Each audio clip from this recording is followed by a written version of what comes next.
You are inside, and if you meditate and you pay attention and work with witness consciousness, you're going to find out that there is a place in there where you are, and that the sights that are coming in are outside of you, even inside. Your thoughts are outside of you. You'll feel that they're at a distance from you because you're sitting in a center of consciousness, and then you're projecting your consciousness onto objects of consciousness. In this episode, I speak with best-selling author Michael Singer. Michael is the author of the spiritual classic, The Untethered Soul, and also a book called The Surrender Experiment, which recounts his personal story of spiritual unfolding. It's a rare gift for me to have an in-depth conversation like this with Michael Singer. He gives interviews not often, and I took every opportunity I had to go deep and ask Michael the true questions that were in my heart about living untethered.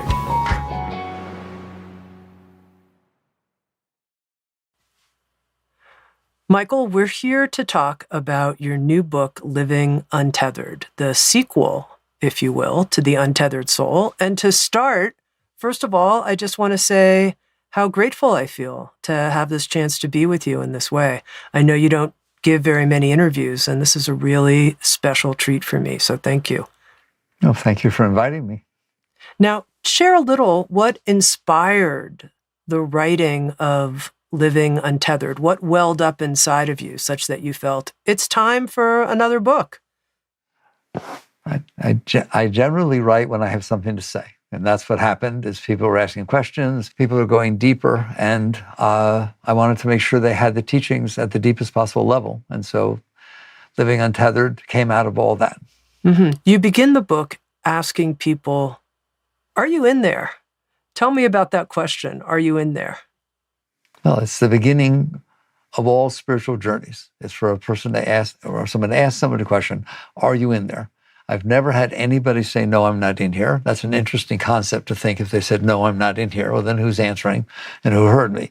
So that's a real centering beginning that anybody can deal with. Doesn't matter if they're on a spiritual journey, they were meditated or anything like that.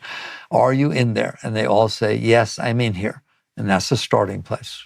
Mm-hmm. And in talking about being, quote unquote, in there, you describe something that you call the seat of awareness. And I wanted to start our conversation there. If someone were to listen to this conversation from the seat of awareness, what would that be like? How would they do that? That's jumping ahead a whole lot, but let's start there, okay? You are aware. People don't pay attention to the fact that they're aware, but obviously they're aware. You see through your eyes, you hear through your ears, and you feel touch and so on. Who does that? What does that? Your eyes don't see. You see through your eyes. Your skin passes messages back to you. Your ears pick up sound vibrations, send them back to you. Who is that in there, and where in there? It's not really everywhere. There's a place inside of yourself from which you listen. That's why some meditation techniques are very beautiful. They tell you to just listen to quiet, listen to whatever sounds there, pay attention, listen. Then you really realize you're in there trying to listen. So basically, but you're asking a deep question. The deep answer is you are inside, and if you meditate and you pay attention and work with witness consciousness, you're going to find out that there is a place in there where you are, and that the sights that are coming in are outside of you, even inside. Your thoughts are outside of you. You'll feel that they're at a distance from you because you're sitting in a center of consciousness, and then you're projecting your consciousness onto objects of consciousness. Mm-hmm. And, Michael, we're going to have a deep conversation here, you and me, because I think there's an audience of people who are so hungry for this. They want this so much, and they want to hear from you. So I'm not going to hold back, just to let you know. Okay, you Fair talk enough. about how from this place of the witness, we can witness a three-ring circus, you call it, which I think is quite humorous. Describe the three-ring circus. Basically, there are three categories or groups of objects of consciousness that your consciousness is aware of. One is the outside world, If you close your eyes, you don't see the outside world. If you open your eyes, there it is. Okay, it comes in. I discussed in the book, goes deep, tries to be somewhat scientific so that we fit into an intellectual model because everything is logical and intellectual and reasonable. So the fact of the matter is, most people don't think about this, you don't really see through your eyes. Your eyes are sensors, we call them senses, but they're sensors, just like computer sensors, that are picking up light, turning it into signals that are being sent up your nervous system, your optical nerves, and then it is rendering it inside your mind. Just like you look at a flat screen TV, and you look at it in there. That's hard for us to relate to because our mind is so intelligent that it creates 3D and depth perception and everything, even though you're actually back in here watching what's coming in. And I like to have fun with people. I say, I'll prove it to you that it's really just light that's bouncing off of objects and coming into your eyes, right? Turn off the lights and you won't see anything because then there's no light bouncing off of things. But that's not how we think. We think you turn off the lights, therefore I can't see. No, it's because I turned off the light. There's no light bouncing off the objects and reflecting back into your eyes. It's kind of neat, isn't it? All right. So it's fun to talk about this stuff. So one thing of the three-ring circus is there's an outside world with all of its objects, and there's a lot of objects out there. The second is that's not all you receive inside, not all you're aware of inside. You're also aware of thoughts, which I'm sure we'll be talking about deeper.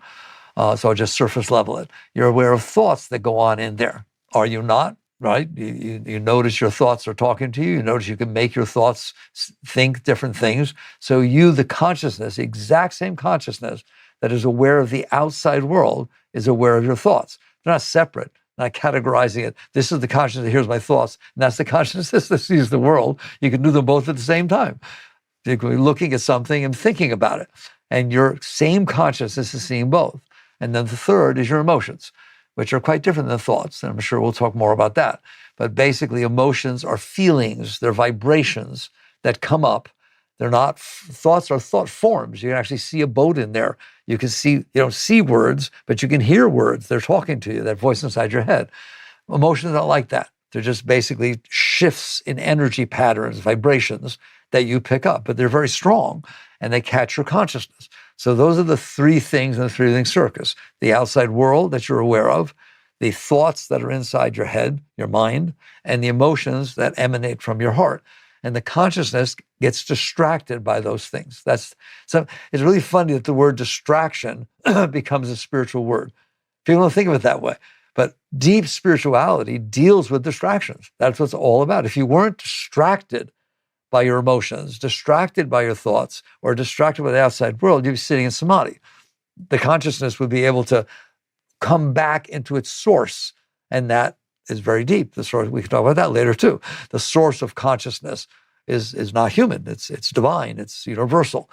But we can't stay there because we have an emotion. Boom, the consciousness gets drawn to the emotion. It gets distracted. We can't because the thoughts come up. What am I supposed to do? Do I have time for this? Why she say that? And then we're distracted by the thoughts. What is distracted? We're constantly distracted by our thoughts, distracted by our emotions, and distracted by objects in the world changing and doing things. Therefore, our consciousness is drawn out of the seat of consciousness, the center of consciousness, onto the objects that are distracting us. And those are the main thing I point out is that at one point in the book, I say, you don't stand a chance. It's like a conspiracy against you. Something happens outside, it causes thoughts to happen inside, and it causes emotions to happen. And they generally all line up. And then next thing, your consciousness is not seated in a centered position. It's projected onto the objects of consciousness. So that's what I mean by three-ring circus. Mm-hmm. Now, as I was reading Living Untethered, and there's the witness, there's the three-ring circus, the sense perceptions, the thoughts, emotions, I was tracking with you and I was kind of following your argument, if you will, the presentation beautifully. And then you got to the point where you said, there's a fourth thing in there as well. And you used the term Shakti. And I noticed the moment that you introduced this fourth thing inside, I got totally turned on. I got so excited. I was like, thank you, Michael Singer, for naming this thing in my experience, which I haven't really known exactly what to call it. I don't even know exactly, is it Shakti? How would I know what Shakti is? And so actually, I want to go into this because, as I said, I think there are people who are hungering to hear their experience named. So when we discover Shakti inside, what are we discovering? We have energy inside. The way I teach, and you know that, and that's one of the reasons why people relate so well to the teachings, is I don't expect you to be some spiritual person that's studied all this stuff and believe, beliefs are a whole other thing. I don't care if you believe. I don't want you to believe. I don't want a mental concept of these things. Do you feel energy inside? And the best way to talk about that is, do you feel shifts in your energy pattern? Are there times in which you just are brimming with energy, like something really nice happened, okay? And you say, I'm so filled with energy. I could take on the world. Everything's power inside of me. It can be brimming up inside of you. You feel it tingling inside, okay?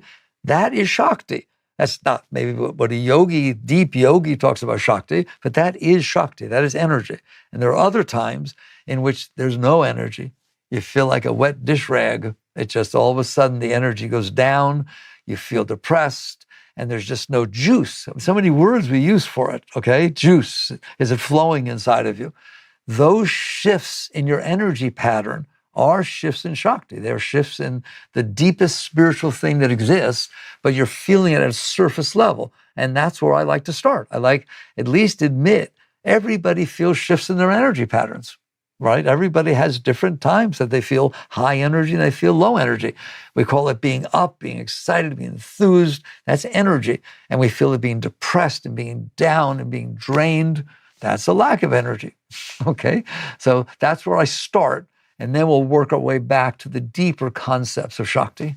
Mm-hmm. And if you were to describe right now in this moment, as we're having this conversation, what does Shakti flow feel like for you right here as we're talking? I don't generally talk about that stuff, but but we're friends, Michael. If you work enough on yourself, and what does that mean? It means letting go of yourself, and we'll be talking about that. The energy flow doesn't come and go. It's always there. And it can shift a little bit, but it shifts from patterns that are very high. And it flows up, and it flows to the third eye and to the top of the head. And you feel this constant, all day, 24 hours a day, even feel while you're sleeping, that this energy is going up. It's flowing up. So it's always lifting you. You're always feeling love. You're always feeling, if you need energy, you just stop for a second and it comes flowing up inside of you. But that's because you cleansed yourself. You cleaned out what's blocking the energy. So I don't like to talk about it, that people should feel this or so on, but you can and you should, okay? You should be able to not block your energy so you start to understand the power of the Shakti flow, which is the power of your energy. You have energy. It doesn't take someone saying something nice to you for you to feel high, or it doesn't take that somebody says something not nice to you and you feel depressed.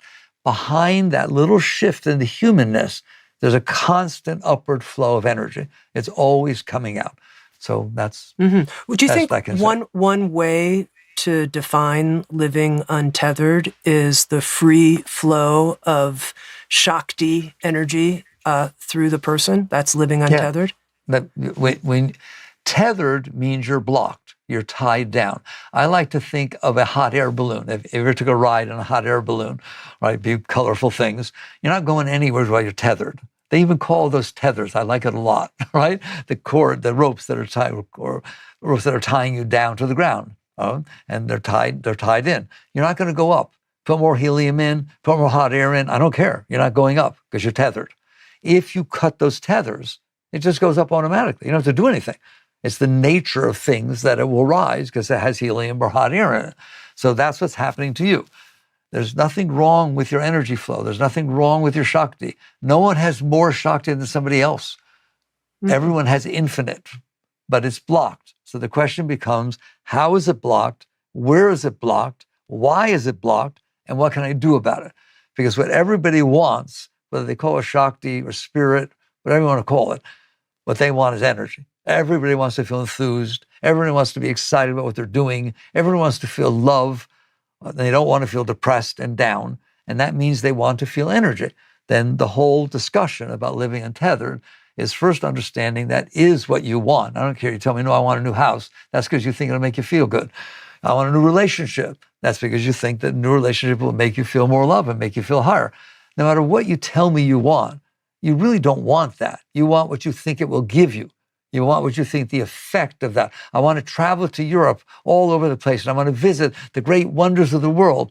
Why? What if you're depressed and you're not having a good time? Well, no, I don't want that, okay? What you're saying is, I think that these things will open me, will let me feel more energy, and that's what I want. And that's what everybody's doing. I don't care what they're choosing to do it. Everyone has different impressions as to ideas of what will turn them on.